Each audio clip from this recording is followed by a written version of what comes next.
Dito pa rin tayo sa MacArthur Park, Tacloban.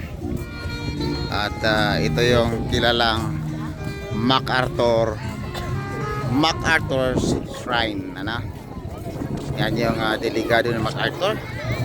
Habang sila ay naglakad pababa ng kanilang sinasagyang barko. Ayan. Kung makita natin ay hanggang ngayon ay naglalakad pa rin sila. Ayan, ha? MacArthur's Shrine. Yan yung kung tatawagin nila. Yan, marami rin mga